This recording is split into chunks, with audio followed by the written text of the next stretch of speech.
Sveiki visiem, šis ir raidījums Klātbūtne. Un pirms mēs ejam uz interviju, es vēlos pateikt, lai mēs varētu turpināt šo raidījumu virzīt tiem cilvēkiem, kuriem tas varētu interesēt, mums ir vajadzīgs tavs atbalsts, kas izpaužās tavā piesakošanā un laika uzspiešanā vai arī dislaika uzspiešanā šim video. Bet tagad lecam uz raidījumu. Es esmu Raimonds Blisiņš un šis ir raidījums Klātbūtne. Raidījums, kurā mēs runājam ar cilvēkiem, kuri iet savu garīgo ceļu. Šodien mēs esam brīnišķīgā vietā, ciemos pie ilustrātora, mākslinieka Roberta Rūrāna. Sveiks! Sveiks, Raimond! Es katru reizi pasaku to frāzi, es mēģinu tā izkāpt no tās frāzes, bet man patiesi prieks tiešām būt pie tevis ciemos. Iesākumā, pirms raidījuma sākās, runājām par vienu tēmu, kur es īstenībā biju sagatavojis, bet mēs mazliet pieskārāmies mākslīgajam intelektam. Un man ir jautājums. Iepriekšējā intervijā man Rabins teica, ka viņš neredz vispār apdraudējumu tam, kā tekstu, kā uz viņu tradīciju, lielo tekstu tradīciju. Viņš neredz tajā apdraudējumu pagaidām. Ko tu domā par mākslīgo intelektu? Tad es precizēšu. Viņš neredz apdraudējumu tieši tajā viņu svētajiem tekstiem, bet ne plašākā nozīmē. Mēs neaizgājām. Okay. Nu, es neesmu stāvā sajūsmā par to virzienu, kur tehnoloģija attīstība iet. Man liekas, ka tas nekalpos īstenībā cilvēka tādam kopīgam labumam. Tas vienmēr tiek, tehnoloģija progress vienmēr tiek attaisnots ar kaut kādu ieguvumu, kas, protams, ir ieguvums. Būs labāka dzīve, būs ērtāk, būs vieglāk, bet to ēnas pusi neviens nekad līdz galam nezina nemaz. Un tas tikai izspēlēsies ar laiku. Un to mēs varam redzēt visās tehnoloģijās, kas ir nākušas jau pirms mākslīgā intelekta. Mēs varam redzēt, kā, kaut vai tur motoru izgudrošana vai ne, mašīnām ir mainījusi vispār visu pilsētvidi. Visu kā, ne tikai pilsētvidi, bet ģimenes. Ka tagad mēs varam dzīvot nevis vienā ciemā, vienā vietā, bet katrs var dzīvot, kur vien viņš vēlās. Un kā tas ietekmē to ģimeni pašu, kādas viņu attiecības. Un šādas lietas neviens nevar iztēloties, kad viņš iedomājās par motoru. Un līdz ar to ar mākslīgo intelektu arī būs noteikti lielas neparedzamas sekas, kas mūsu dzīves ietekmēs. Un es nedomāju, ka godīgi sakot uz labu. Kādas, tavuprāt, varētu būt? Vienkārši interesanti tiešām, kas ir tās ēnas puses, ko varbūt tagad mēs jau pamanām, ka tas ir vienkārši tas, ka cilvēks nedomā līdzi, pats uzreiz jautā kaut kādus jautājumus vai palīdzību tur. Viena lieta, bet kas vēl, tavuprāt? Kas ir tās ēnas puses, ko tu jau saproti, ka tas nav ok? Ēnas puses varētu būt līdzīgas kā līdz šiem tehnoloģijām, bet vēl daudz lielākā mērogā. Jo tas ir kaut kas vēl daudz pārāks tehnoloģiski par iepriekšējo. Un, tā ir tāda, viņš varētu teikt, tā ēnas puse ir tāda kā anticilvēciska.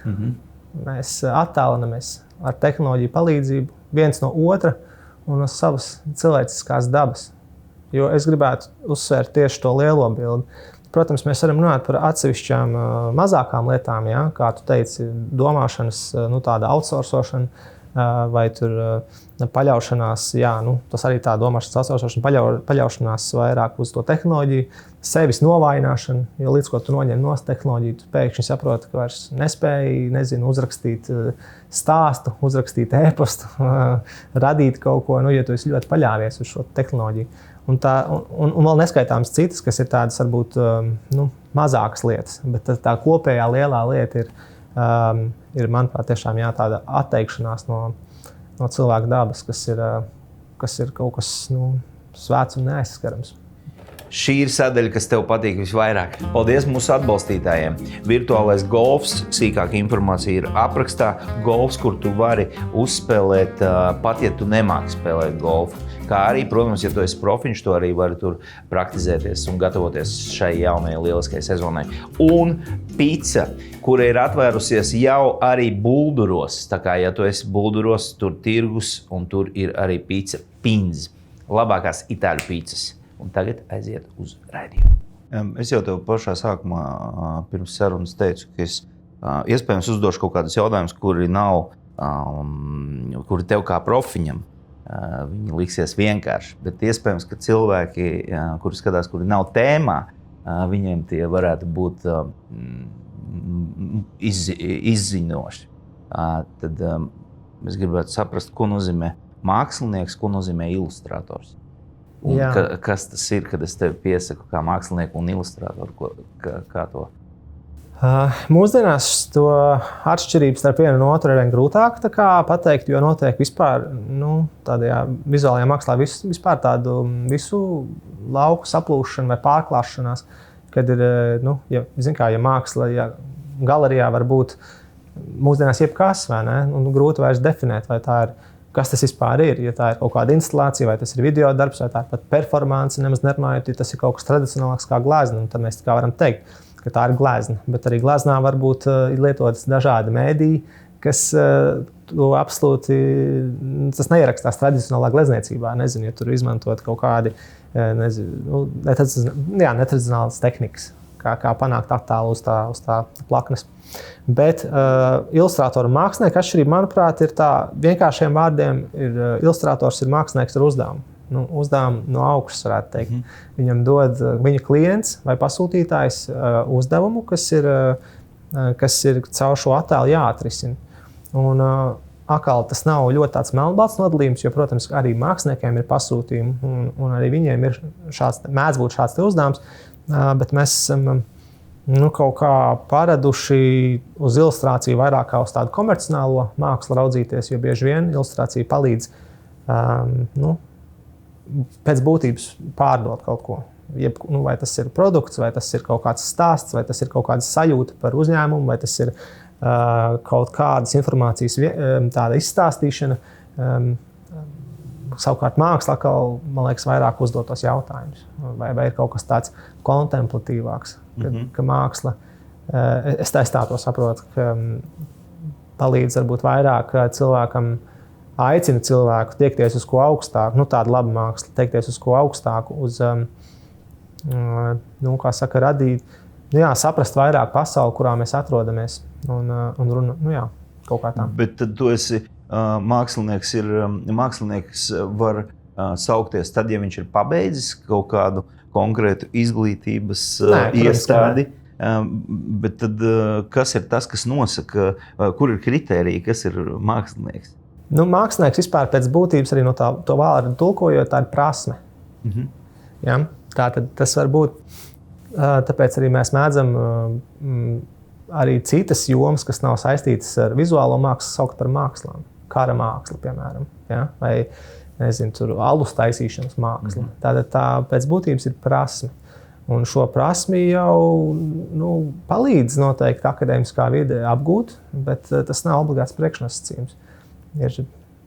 Ir mākslinieki un dizaineri, kuri spēj pašmācības ceļā šo te prasmi apgūt, prasmi savienot to neredzamo pasauli ar redzamo, izpildīt kaut kādas tādu augstāku plānu vai ideju, ielikt viņu izpildīt materiālā un tādā veidā iemiesot un parādīt mums visiem.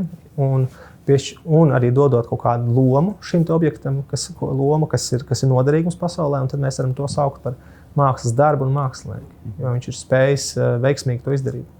Bet tā māksla, pieņemsim, lai es varētu pārdot savu gleznu, man taču ir jābūt kaut kādam vārdam. Un tad to vārdu es kaut kā iegūstu. Un cik es vienkārši sapratu, ka, ja es neesmu mācījies, piemēram, tad man nav, nemaz neviens nepievērš uzmanību manai mākslai. Man tā liekas, es nezinu, vai saprotu, ko es domāju vispār? Jā, bet man liekas, ka mākslā, es saprotu, ka tu mēģini, tu jautā, kas dod to leģitimitāti. Leģitimitāti, jā. Jo ja mēs runājam par citām jomām, kā jurisprudence, vai ne, tad tu neesi beidzis kaut kādas prestižas skolas, tad tev varbūt neviens tiešām neuztver nopietni. Jo tad acīm redzot, tas ir kritērijs tavam zināšanu līmenim, kas ir attiecīgajā jomā svarīgs. Mākslā vairāk daudz cilvēku pievērš uzmanību vienkārši tam vizuāliem, ko viņi redz. man neviens nekad nav jautājis, ja neskait šādas intervijas, kādas skolas es esmu beidzis. Neviens klients man to nekad nav prasījis. Tas nav būtiski. Vienkārši būtiski ir, ko es spēju izdarīt. Bet tu esi pabeidzis Mākslas akadēmiju, ja? Tā ir taisnība. Un kas bija tas, ar ko tu pabeidzi, kā tas notiek? Pieņemsim, es mācos teoloģiju, man būs jāuzraksta konkrēts darbs, pētījums. Kā tu pabeidzi? Kā tas notiek? Kas tev ir jāizdara, lai pabeidzi? Es pabeidzu grafikas nodaļu Mākslas akadēmijā, un mans uzdevums bija radīt diplomu darbu, kas ir kaut kāds tāds liels darbs, kas parāda būtībā, ko es esmu šajā mācību laikā apguvis. Un kaut kas tāds, ar ko tu ar tādu godu vari nobeigt šo skolu. Un tas man bija tāds projekts Idioms. Nezinu, vai tu esi dzirdējis, varbūt neesi dzirdējis, bet es apskatīju latviešu valodu un latviešu valodas frazeoloģismus un idiomus, kuras es tādā vieglā un asprātīgā veidā aplūkoju to burtiskās nozīmes. Jo bieži vien mēs valodu lietojot, domājam, saprotam, protams, to nozīmi, kas ir aiz šiem teicieniem. Piemēram, tur braukt pa zaķi, vai tur zem 4 acīm. Un tad es tur apskatīju tieši to burtisko nozīmi. Tā kā zem 4 acīm. Kā tas varētu izskatīties? Un, tad to es 23 grafiku sērijā arī atspoguļoju. Ļoti, ļoti interesanti būs. Es neesmu redzējis, ļoti interesanti būs apskatīties, ja ir kaut kur pieejams. Es ceru, manā mājaslapā nav, bet internetā kaut kur vajadzētu būt. Bet runājot par garīgumu, mazliet pieskaroties, bet pašās es vēlētos no bērnības. Vai ir kādi brīži tev bijuši bērnībā, kur tu sastopies ar kaut ko? Es saprotu, sastopies ar kaut ko, kas ir garīgums. Kā tu arī to saprast? Jā.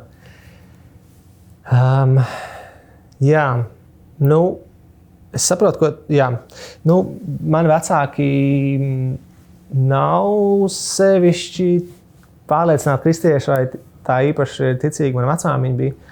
Un tad tādas manas vecāmiņas ietekmē arī mēs devāmies uz baznīcu 2 reizes gadā, kas ir cilvēkiem bieži vien pazīstama lieta, Ziemassvētku un Lieldienas. Un tas bija tas. Bet vecāmiņai es varu pateikties, es tiku kristīts bērnībā katoļos, viņa bija dedzīga katola, un es viņai esmu ļoti pateicīgs par to, ka viņa man ielika kaut kādus tādus pamatus tieši par ticību. Iemācīja tēvreizi un ticības apliecību. Arī sarunās ar viņu es kaut ko uzzināju, un tas bija tāds. Bet kā bērnam man šīs lietas sevišķi neinteresēja. Es būšu godīgs un atklāts. Bet es līdzīgi kā bērnis, man pašam ir bērni, un es redzu viņos tās ilgas pēc brīnumainas pasaules.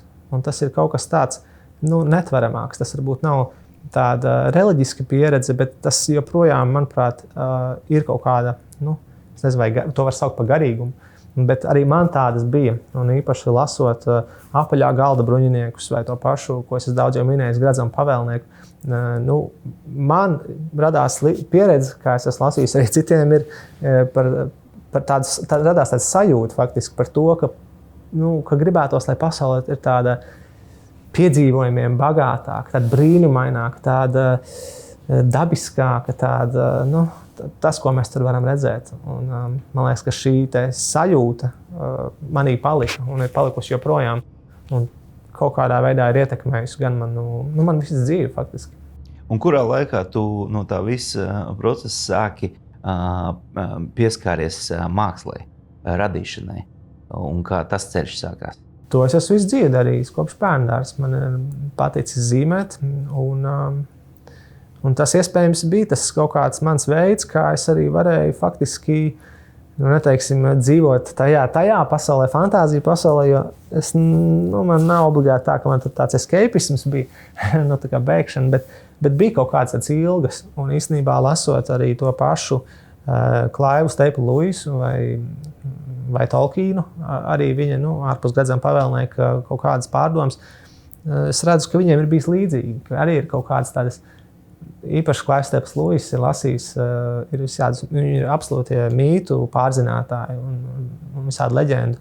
Un viņiem arī ir bijušas kaut kādas tādas tā kā ilgas, viņi lasījuši šos mītus, un ir sajūta, ka jā, viņi ir tik forši, bet cik žēl, ka bez mazai tas tā nav.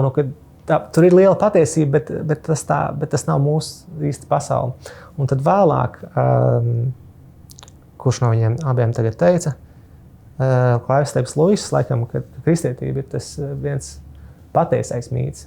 Tas ir mīts, kurā tu vari piedalīties. Jo tie visi mīti, visi tie pagānu mīti, viņi satura patiesību kaut kādu, vai ne? Visa patiesība pieder Dievam, bet viņā tu nevari piedalīties, tu vairs nevar būt nekādā saistībā ar viņu. Bet kristietība ir realitāte, un tur var būt klātesošs. Par to radīšanas procesu. Es vienkārši gribu no turienes. Labi. Bet vispār par to procesu man tas var būt filozofisks jautājums. Piemēram, kristietība izprot to radītāju, Dievu kā radītāju, kas ir radījis šo visu pasauli, mūsu un visu, kas ir apkārt. Un tu, kad radi, vai tas process ir kaut kur arī saistīts ar radītāju, jo tu arī piedalies radīšanā, nav nekā, un tu radi. Saprot, ko es domāju? Jā. Man tāda doma par dzeju vienkārši kaut kādā brīdī bija smirklis, ka es radu, tas ir vistiešākais kontakts ar radītāju. Aha. Jā, es par to neesmu daudz šādi domājis, bet tur noteikti ir saistība. Dievs jau mūs ir radījis ar spēju radīt, un mēs jau esam viņa tēlā un līdzībā radīti. Tā kā, jā, vienkārši vai tu tā pieredze tieši man, tu domā tāda sajūta, ka es tur esmu tuvu dievišķiem, kad es radu? Brīžiem vairāk, brīžiem mazāk. Gan jau, ka tad, kad es radu tos komercionālos darbus, varbūt drusku mazāk. Tad, kad es radu kaut ko, kas ir tiešām paša sirdī tūs, tad noteikti vairāk. Par tiem komerciāliem darbiem, kā tas strādā vispār? Piemēram, es esmu uzradījis vienu albumu. Viņš pilnībā nav saistīts ar komerciju, necik. Tas ir vienkārši, es rakstīju dziesmas un visu, un uzrakstu un visu. Tev tomēr vajag pelnīt naudu, tu esi profesionāls tajā, tev arī tātad vajag pakļauties kaut kādam pasūtījumam, nosacījumiem, bet vai tev ir tādi darbi, ko tu vienkārši rādi, tāpēc, ka tu rādi? Jā, tādiem to sadalījumu visu es gribu saprast. Tādiem, diemžēl, sanāk mazāk laiks, nekā es gribētu. Tieši šī iemesla dēļ, ko tu minēji, ka ir jāstrādā un ir tie pasūtījumi un jāpelna naudiņa. Taču tāda ir, un es kā reiz tieši šobrīd es jau to esmu, es par to mēdzu teikt pēdējā laikā, ka es strādāju pie tieši atkal redzam pavēlnieku projekta, kur es gleznoju par šo stāstu ilustrācijas, kas nav pasūtījums, tas ir mans brīvā laika projekts. Un jā, tas man ir mīļš, tas ir kaut kas foršs. Un šīs, tagad tev ir izstāde Kastanis. Un visums. Un tur ir pašā centrā, es arī biju aizgājis to izstādi, pašā centrā ir 10 baušļu, bet tas ir pasūtījums. Jā. Bet tomēr tas arī korelē ar tavu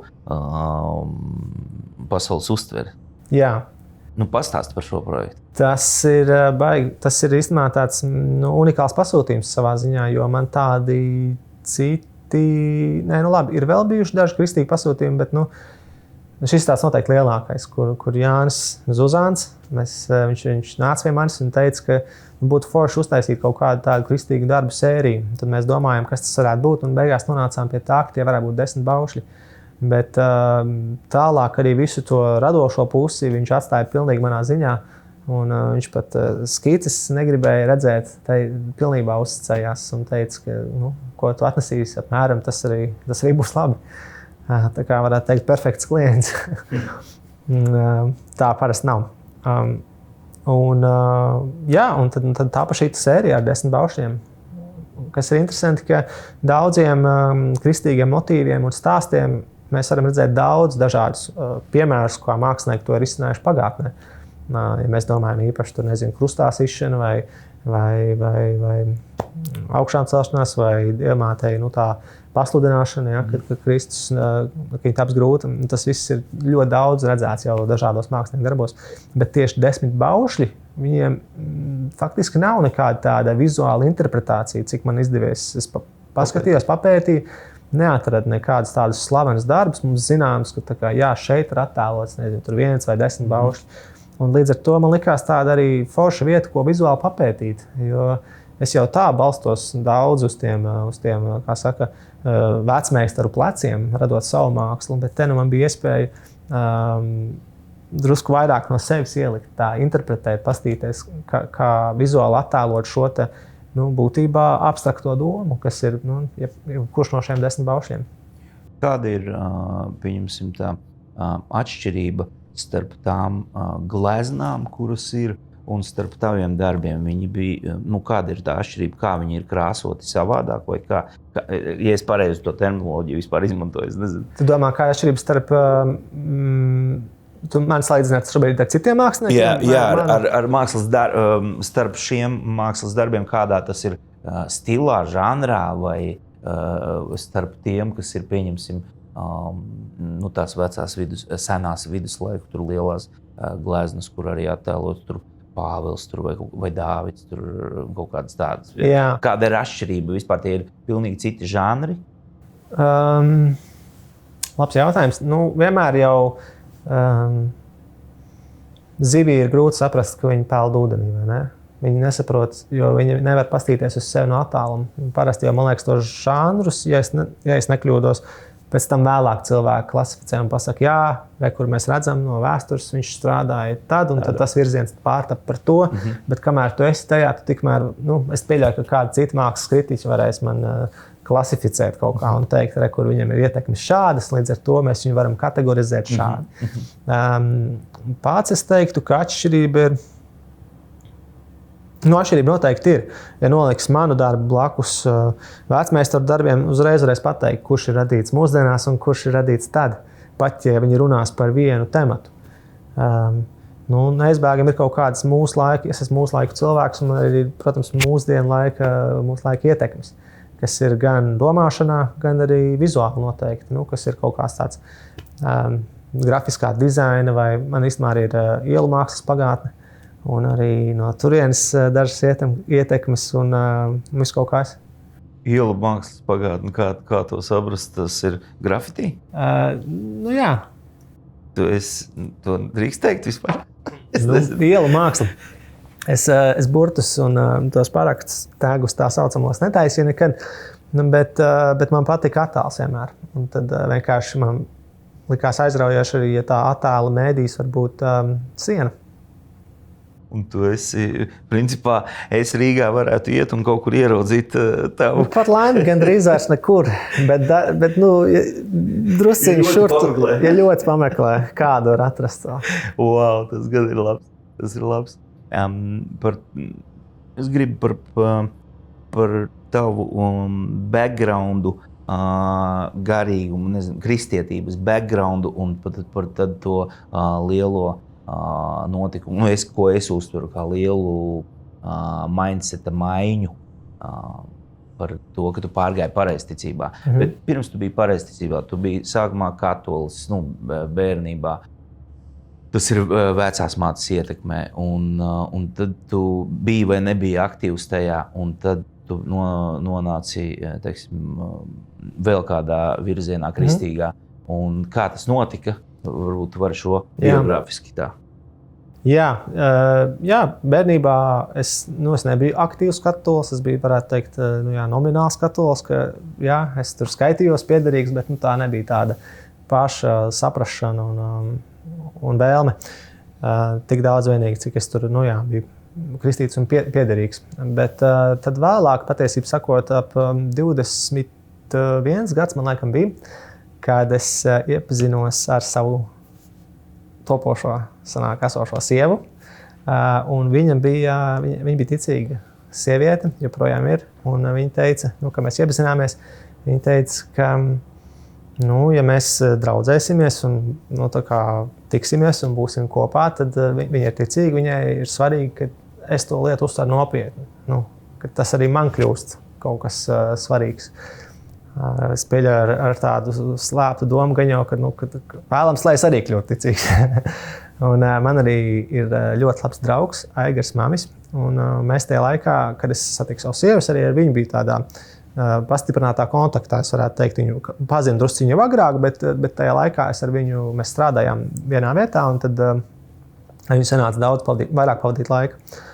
Un viņš arī bija kristietis jau kopš bērnības. Un tad arī viņš ar mani runāja par šīm tēmām, par Dievu, par Dieva stāstu, par radīšanu, par visu, par lielajām tēmām. Un tad manā dzīvē vienā laikā tā sanāca, es domāju, ka ar Dieva providenci to, ka man ir divi man nozīmīgi cilvēki, kas runā ar mani par šīm lietām.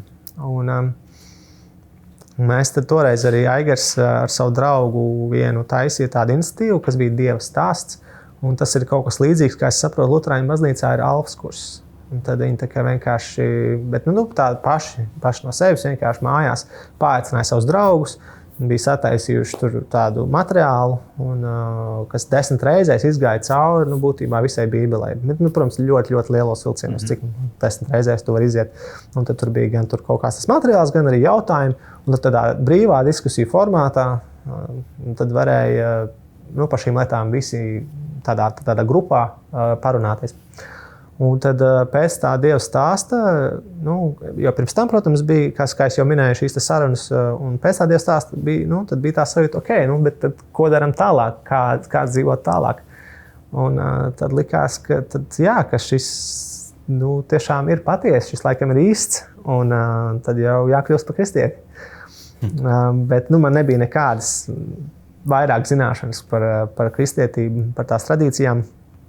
Un es tur tā sanāca, ka tur bija iepazinos vēl ar citiem cilvēkiem, kas tur bija tajā pašā, kā saka, draugu lokā. Un tad viņi piederēja tādām brīvdraudzēm, kuri nav saistīti ne ar vienu oficiālu baznīcu, bet kur vienkārši viņi ir kaut kā, vīlušies savās saknēs, kur viņi ir nākuši. Pārsvarā no protestantiem, viņi visi no baptistiem vai no reformātiem vai kam. Un tad viņi vienkārši taisīja kaut ko savu un aicināja cilvēkus pievienoties un iepazīt Dievu tādā veidā. Un, tas ir tas, ko mēs ar sievu arī izdarījām. Mēs pievienojāmies šādai brīvdraudzei. Man sieva bija kristieti, bet viņa bija reformātos. Vai tā kā viņa vairāk, vai arī ne stingri reformātos. Viņa, man liekas, arī bērnībā bija luterāna. Un tad viņa tā arī tā kā, protestanti vide, bet ne tur stingri dogmatiski, kur luterāni, bet ne reformāti vai ne baptisti. Tā kā nebijām padziļināti, kā saka, šīs idejas un atšķirības skatījušies. Un tad mēs pavadījām tur vairākus gadus, tā tiekoties pa mājām un tādā ļoti brīvā formā, bez baznīcas, bez nekādas struktūras. Bez kādas virsvadības. Bez nekādas virsvadības, bez faktiski nekā. Es īstenībā to tagad teiktu, ka tā ir tāda spēlēšanās par baznīcu. Zini, ka bērni spēlējās par ģimeni. Kur tu būsi māma, es būšu tētis, un tad ar mašītiem braukām. Tad tā ir tāda spēlēšanās par baznīcu. Sanāksim kopā, un tu būsi tas vadītājs, un tu kaut ko zini bišķi vairāk. Tā. Un ar laiku, mums kaut kā atkal pateicoties gan Aigaram, kurš arī jutās vīlies šajā virzienā, viņš arī bija līdzīgā, bet viņa aizgāja tomēr uz baptistu pusi. Un vēl citiem ietekmēm ar laiku mēs jutām, ka mēs šeit vairs negribam palikt, mēs gribam kaut ko atrast, kas ir tāds kas liekas īstāks un kas liekas kaut kādā vispār sasaistē ar vēsturi, kas mums ir kristietībai. Un tad par to interesēties vairāk un domājot, un runājot un klausoties vairāk gadu garumā, mēs nonācām līdz pareizticībai. Un tad sākām iet vienkārši uz pareizticīgo baznīcu. Tāpat Mēnesis ielā mēs arī ejam. Un tā ir Latviešu pareizticīgā baznīca. Un tur arī mēs pagājām kādu gadu vai apmēram, un tad jau sākām. Tas viss ļoti tā pakāpeniski. Runājām ar priesteri un teicām, ka mēs vēlētos pievienoties varbūt. Un tad viņš teica, tad, kā saka, bija šīs sarunas, pārunas, un tad pakāpeniski arī mēs kristījāmies un pievienojāmies. Un ko tu saki, kas ir tas lielākā atšķirība? Kas ir tas, kas tevi piesaistīja?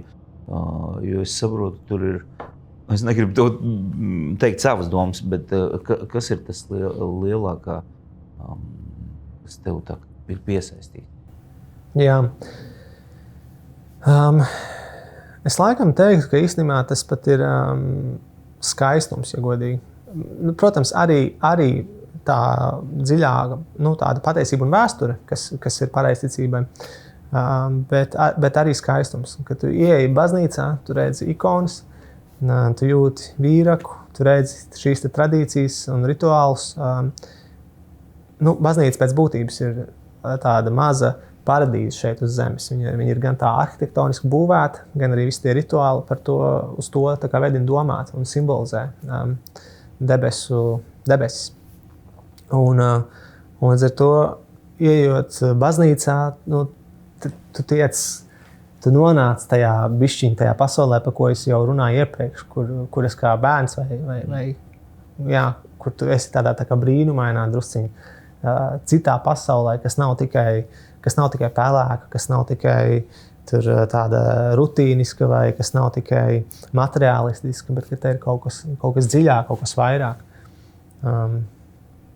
Un, protams, arī tas, ka painteresēties par vēsturi un redzot, kā baznīca attīstījās un kas vispār bija baznīca, tad nevar būt vairs daudz šaubu. Man vismaz nebija vairs daudz šaubu par to, ka es nevēlos būt protestants, es vēlos piederēt patiesai Kristus baznīcai. Es vienkārši mazliet pārkāpu savus principus, ka es jautāju, bet es arī vienkārši savu leptu tajā gribu ielikt, ka mani uzrunā tas, ka tie gadsimti, kas ir, ko baznīca ir izgājuši cauri, gadsimti un nostiprinājusies, un vēl joprojām viņa ir, un vēl joprojām viņa pieturās pie tām vērtībām un nemainīgajām. Un tas, man liekas, ir tas, kas man ir uzrunājis, tas lielais dziļums tajā. Es tev piekrītu, tas arī ir īstenībā būtisks aspekts arī mums bija. Tieši tā, mums gribējās kaut ko, kas ir pastāvīgs, kas ir nemainīgs, kas neiet līdzi laika vējiem, kas pēkšņi neizdomā, ka nezinu, mums ir jaunas kaut kādas normas vai jauna sabiedrības uzskati, un tāpēc mēs tagad mainīsimies līdzi. Nē, man liekas, ka tas nav pareizi, un pareizticība tieši tā piedāvāja šo stabilo pamatu, kā tu saki. Jā, labs punkts. Un tur ir ikonas. Tev kā māksliniekam, tu esi papētījis šo jautājumu, kas tas vispār ir pa virzienu? Vai tev pašu ir uzrunājis, vai tu pats esi ieinteresēts arī varbūt kaut ko tam līdzīgu, jo tas, man liekas, ir pilnīgi cits žanrs. Tas vairs nav, tas nav arī komerciāls, es nezinu, varbūt arī tas ir komerciāls, varbūt to var pārdot, bet vispār ikonas, kas tas ir? Sakrālā māksla. Tā ir, manuprāt, augstākā māksla. Labi. No vizuālās mākslas tieši augstākā varētu būt arhitektūra. Bet tad nākamā varētu būt vizuālajā mākslā, tad tā būtu sakrālā māksla. Un kāpēc augstākā? Tāpēc, ka tā piedalās cilvēku dzīvēs daudz vairāk nekā laikmetīgā vai parasti kaut kāds cits vizuāls darbs. Jo cilvēks ikonas priekšā viņš tuvojās Dievam, viņa uzdevums ir mainīt savu dvēseles stāvokli un līdzināties Dievam, iet tajā dievlīdzībā. Un tad ikona ir kā loks uz debesīm, tā mēs to salīdzināt. Esmu interesējies un varbūt arī kādreiz rakstīšu ikonas pareizi, tos sakot pareizi šos terminus, nevis glaznošu. Es ceru, varbūt.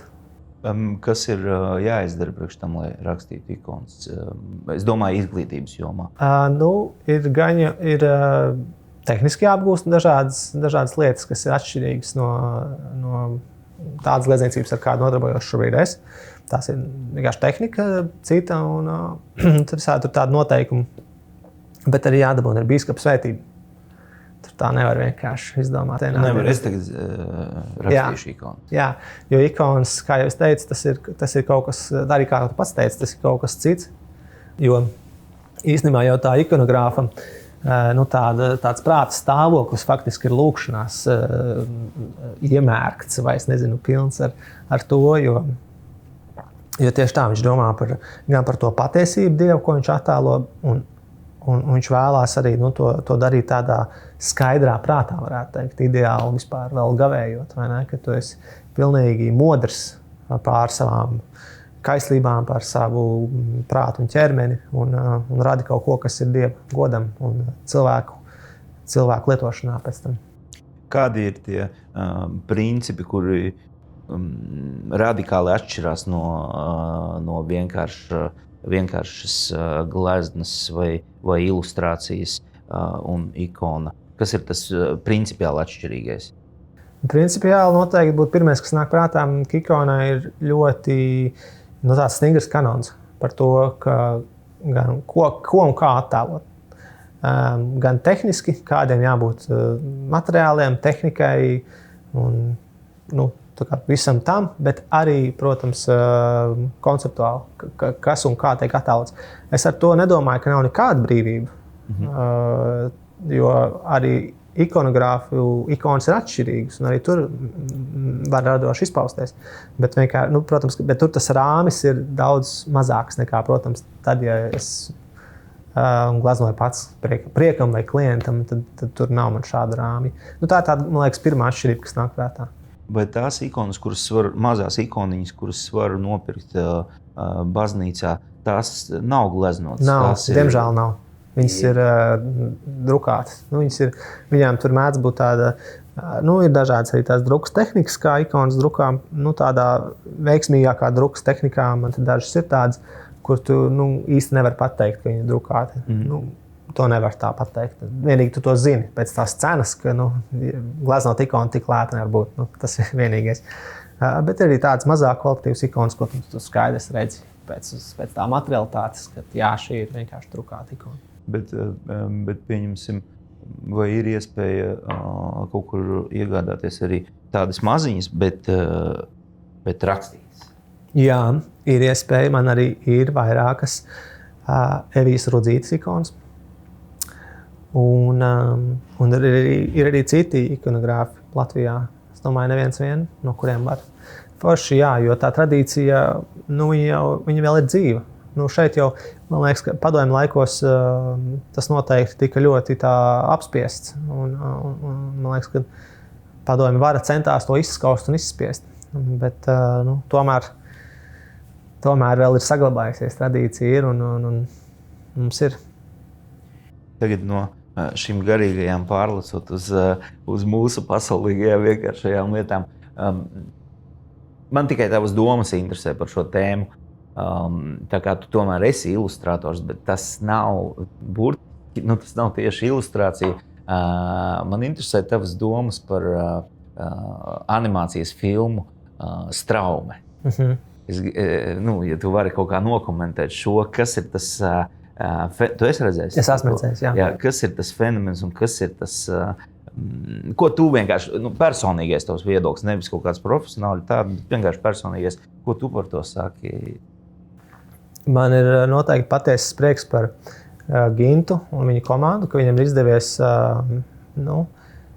gan personiski sasniegt lielu lietu savā karjerā, kas ir pamanīt gan Latvijā, gan ārpus Latvijas, kā mēs zinām. Un to es viņu apsveicu, un tas ir brīnišķīgi. Liels prieks par to. Tieši par pašu to darbu vizuālo. Man viņš vizuāli patika. Interesanti, jā. Tā tehnika ir tāda, tehnika ir laba, nav kur piesieties, bet drīzāk, es domāju, man varbūt kaut kā radās jautājumi, kurus es neesmu saņēmis atbildes. Piemēram? Piemēram, stāstā mēs redzam, ka ir notikusi kaut kāda veida apokalipse, ka ir drupas, ir civilizācijas. Un šī civilizācija ir kaut kā īpaši pielūgusi vai turējusi augstā godā kaķus kaut kāda iemesla pēc. Jo tur ir Ne tikai kaķis galvenais varonis, bet ne par to. Tur ir kaķu skulptūras diezgan milzīgas, ja nemaldos. Un tad it kā, tas viss ir fonā, jo mums priekšplānā ir šis dzīvnieku sadarbības stāsts. Bet tomēr tā kā tas nav vienkārši klintis, vai ne? Kas tur varēja būt? Vai tās nav vienkārši tur mūsdienu kaut kāda Ņujorka pēc apokalipses, bet tur ir civilizācija, kurai bijušas milzīgas kaķu skulptūras. Tas ir kaut kas ļoti partikulārs. Tad man tā kā rodas jautājums, kas tas ir? Kas tā ir? Kāpēc? Kāpēc tieši šādi? Vai arī, kur bija vēl kaut kādas citas vietas, kur man liekas, to kaķi pacēla gaisā. Bija tāds gaismas stars, kas tur bija tas. Kas viņu izraisīja to gaismas staru, es tagad piemirstu putns. Jā, tur bija. Es paceļu to kaķi gaisā. Jā, laikam tur putns. Es arī tagad neatceros precīzi, bet tur putns viņš aizgāja un viņš tur kaut kas tur bija. Jā, un tad kaķi paceļ gaisā kaut kas. Jā, un tad viņš kaut kā tur paceļās gaisā. Laikam tas putns aizgāja tā kā debesīs, bet viņš palika. Viņš tur beigās nokrita zemē. Un tad šādi vairāk tādas vietas man lika uzdot jautājumus, es saku, uz kuriem es neesmu saņēmis īsti atbildes. Un man liekas, ka bieži vien jau tas mākslinieku tāds easy way out ir pateikt, ka katrs jūs jau redzēt, ko jūs tur gribat. Es esmu kaut ko radījis, un tad vienkārši jūs interpretējat katrs. Un man tieši patīk, ka jūs katrs interpretējat pa savam. Es tikai, uzzinu vēl jau vairāk, kā uz šo darbu var paskatīties. Bet tas nav mans personīgi mākslinieckais pieejams. Man tomēr gribās, ja es esmu kaut ko ielicis, kur cilvēks redz, ka tur par kaut ko domāts, tad man tam arī ir iemesls, kādēļ es tur esmu ielicis to. Un varbūt, es pieļauju, ka varbūt arī Gintam ir noteikti kaut kādas domas, kādēļ viņš to ir ielicis, bet es vienkārši to neesmu dzirdējis. Varbūt man var kāds atsūtīt linku uz šo informāciju. Par viņu domāšanu. Jo es esmu dzirdējis tā tikai, ka viņš arī tā izvairīgi uz šiem jautājumiem atbild. Varbūt viņam var uzrakstīt vienkārši kādreiz. Kas īsti? Ko domā ar tiem kaķiem? Jā. Ko domā ar tām kaķu skulptūrām? Jā. Kas tas ir? Jā, tieši tā. Un par tavu... Cik es saprotu, tavas ilustrācijas ir bijušas uz New York Times. Ja? Tā ir? Jā. Es pareizi saprotu? Jā. New York Times žurnālā? Jā. Fiziski? Jā. Fiziskajā New York Times tas ir pasaules augstākais levels, tādā žurnālā. Jā. Tas ir augstākais levels. Kādas sajūtas, kā tas notika un kas tas bija vispār pastāstīt? Pirmoreiz jau, kad viņa atrakstīja vai kāds cits tāds lielāks zināmāks klients, tas vienmēr ir tāds liels prieks, protams, un pagodinājums noteikti. Kāds notika, es pieļauju, ka viņi internetā vienkārši atrada manus darbus. Viņiem jau arī ir daudz tie mākslas radošie direktori, un viņi tad meklē visu laiku mākslinieku jaunas sadarbībām, un tad viņi atrod kaut ko interesantu, un te viņi piedāvā. Bet kāds bija tas piedāvājums tajā pirmajā reizē? Kas tas ir? Sveiki, mēs esam pamanījuši tavus darbus, vai tu vēlies šādam rakstam veidot ilustrāciju. Un tad tur ir raksts, vai ne pilns, vai viņa kaut kāds konspekts, un tad tur ir laiks un budžets, un tad vai tu esi ar šiem nosacījumiem, tu esi gatavs šo darīt. Apmēram tā. Tā arī īstenībā tālāk visi viņu e-pasti vienmēr tāda ir. Un tad uz vāka arī tu esi bijis? Jā. Man diemžēl, ir sanācis arī vairākus vākus, diemžēl, noraidīt. To jau, protams, nevar zināt, ja tās ir zivis, kas ir norāvušās, lielās zivis, bet tas ir tāpēc vienkārši, ka viņiem ir drakoniski tie termiņi, New York Times, un tā kā es savu darbu radu ar rokām, es gleznoju, tad līdz ar to es bieži vien nevaru uzgleznot vāku ilustrāciju 5 dienās, piemēram, īpaši, ja viņiem patīk, ka es strādāju detalizēti un ar daudz tur visādi tēli, un tā kompozīcija tur tāda smalka, tad es to nevaru izdarīt 5 dienās. Piemēram. Un tad tu vienkārši esi atteicis? Tad es vienkārši jāsāku veidot, diemžēl es nevaru.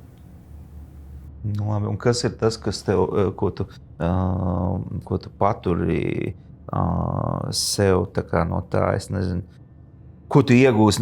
Piķis, tas ir viena lieta, ja? Tas man jau interesanti būtu, cik tas ir kādā mazāk nekā tu iztēlojies. Mazāk, ja? Jā. Bāc. Šitie duģi jautājumi, bet es negribu iet tur iekšā. Tas, jā, jo... Bet tas ir tik interesanti īstenībā vienkārši būt uz, radīt ilustrāciju uz New York Times vāka. Tas ir, vākam jau viņi maksā labāk nekā iekšlapu ilustrācijās, bet to es vairāk daru tādam, tam prestižam, ka tas palīdz manam mākslinieka vārdam un tēlam. Redz, ko mēs par to šobrīd runājam, tieši iemeslu pēc. Bet tas, nauda tur nav liela, tādēļ arī tas ir tāds... Labi, kas ir tie, pieņemsim, jaunietis kāds klausās, kas ir tie veidi, kā mākslinieks, virzieni, kā mākslinieks var nopelnīt? Kas viņam ir jādara, kādi soļi ir jāveic, lai viņš varētu nopelnīt? Virzieni, es nezinu. Es tagad, piemēram, mums galvenais boss, viņš spēja vienkārši uzradīt video kāzu, tieši orientējās uz to. Jā. Kas ir tas, ko mākslinieks, kurien viņš orientējās? Tu konkrēti. Jā, viņam arī, tas man vispār atgādina. Jā, tas tā ir. Man arī ir jāorientējās uz kaut kādu mērķi, un tad uz to jāiet, tādā basic līmenī. Bet kā tam māksliniekam, grūti jau mūsdienās tik liela tā konkurence, bet tomēr, ja tu spēj radīt kaut ko, kas ir vizuāli interesants un tu esi konsistents laikam ejot, tā ka tas nav tikai, tie izpildītāji, kas uzstājas vienu dziesmu, viņi ir baigi aiziet, bet tālāk viņi neko baigi neizdara. Tā bija viena superīga dziesma. Māksliniekiem jau var būt līdzīgi. Tu uzstājies kaut ko, bet ja tu nespēji to konsistenti turpināt, tad tu neesi vairs interesants tiem nākamajiem pasūtītājiem. Jo viņiem ir svarīgi redzēt, ka šis nav bijis tikai tev, kā saka, viens darbs, bet viņi grib redzēt, ka tu esi šādi spējis 10, piemēram, darbus atrisināt. Un tā. Bet jaunajiem, kam vēl nav pasūtījumi, vienkārši radiet darbus un lieciet viņus online. Un ņemiet jebkuru mazo darbiņu, kādi jums dod. Vai tie ir kāzu ielūgumi, kā piemēram man arī bija pirmie darbiņi. Vai tur kaut kāda maza grāmatiņa, vai paši izdots kaut kāds projektiņš kaut vai skolai, skolas darbi, kādi īstenībā var, ja tu ieliec tādu tiešām savu centību un sirdi, tad to noteikti var pacelt līmenī, kas ir rādāms arī ārpus skolas pasniedzējiem, piemēram. Tā kā, rādot savus darbus. Vai tev ir prātā kāda sava izstāde, kura nav pasūtījums, bet tas ir tavs gara, pieņemsim, darbs, uz kurien tu virzies? Laika gaitā, vai tev ir kaut kas tāds? Kaut kādā ziņā tas ir šī izstāde, kas ir Kastanis un visums. Kaut gan tur centrā ir pasūtījuma darbs, bet viņš jau, kā jau es teicu, Jānim tur bija maz noteikumi, līdz ar to es tur varēju arī ielikt visu to, kas man interesē. Tā kā tas ir gandrīz personiskais projekts, varētu teikt, tāds sirds projekts. Bet man būs vēl viena izstāde šogad pat. Es vēl daudz neko nestāstīšu, tāpēc, ka vēl daudz tas nav zināms. Un es ceru, ka man tur izdosies arī pabeigt tādus sirds darbus. Tā tad, šie ir tādi fināli jautājumi. Tas ir, principā, tava vienkārši, viņi ir vairāk filozofiski. Mhm. Kādu ilustrāciju vai gleznu tu vēlētos radīt?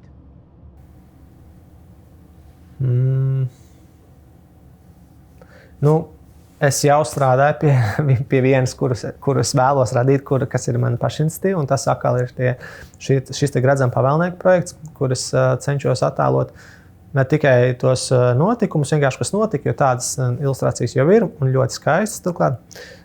Bet es vairāk domāju par to nozīmi, kas ir stāstā. Līdzīgi kā ikonas būtībā attēlot ne tik daudz to realitāti, kādu mēs redzam, bet to neredzamo realitāti, to, ko tas nozīmē. Un tad līdz ar to, ko nozīmē šis stāsts, ko nozīmē šis Gredzens, kas ir šie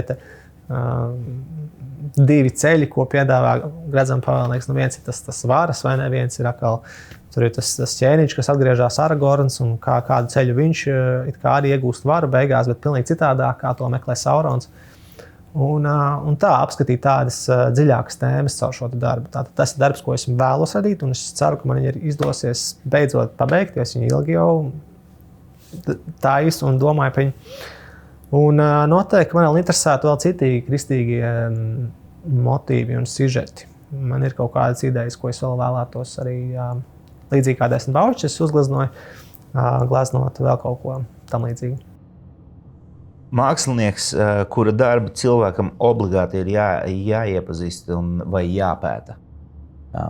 Kuru tu varētu ieteikt? Tas ir no visas vēstures māksliniekiem, kur šis cilvēkiem ir obligāti jāapskata. Ja pat tu neesi ar mākslu saistīts.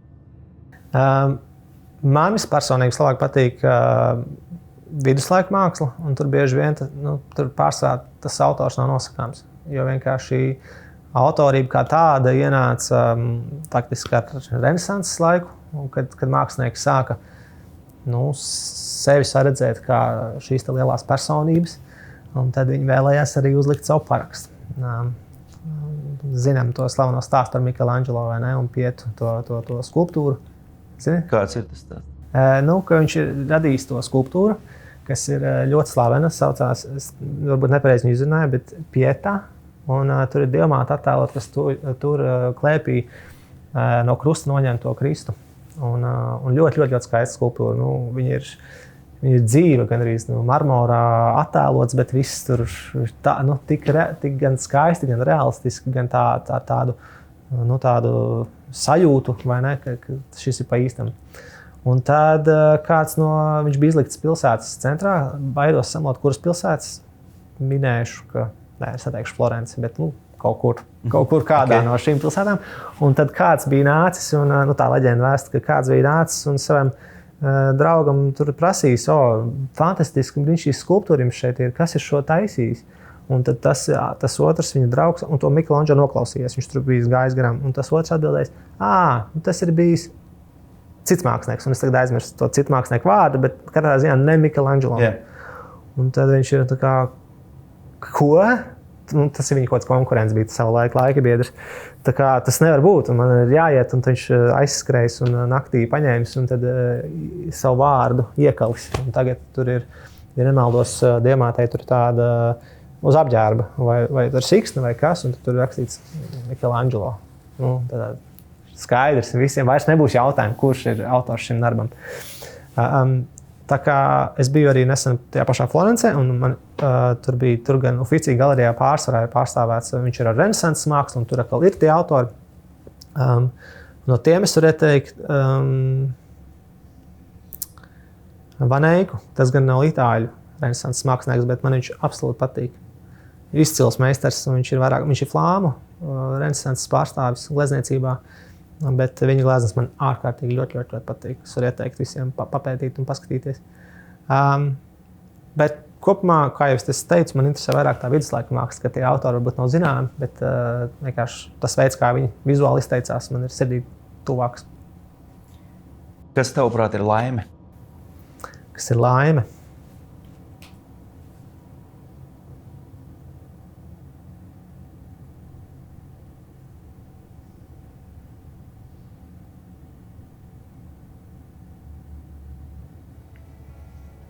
Mīlēt un būt mīlētam. 3 krāsas, bez kurām nevar. Tev ir jāizvēlās 3. Laikam jau, ka tad es ņemšu sarkanu, zaļu un zilu. Tad var sajaukt kaut ko no viņām. Citas krāsas uzjau. Ja tu satiktu sevi pirms 16 gadiem, ko tas jau pateikt? 16 gadiem. Tā, cik man tad tur bija? 19. 19 gadi ārprāts. Ko es sev teiktu? Nē, man apmierina tā vieta, kur es esmu šobrīd. Laikam jau tad neko baigi nebārtos, zinot, ka tas viss ir daudz maz labi atrisinājies. Vismaz līdz šim brīdim. Bet ja es gribētu, lai es jau tad tā kā priekšlaicīgi sāktu tā kā saņemties, ko es teiktu?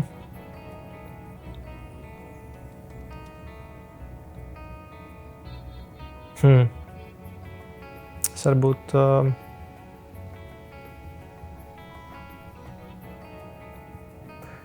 Gan jau kaut ko teikt par dzīvē svarīgām lietām, bet vai tas 19-gadnieks klausītos, es nezinu gan. Ar mums kopā bija mākslinieks un ilustrators Roberts Runāns. Paldies tev par tavu klātbūtni. Paldies par sarunu.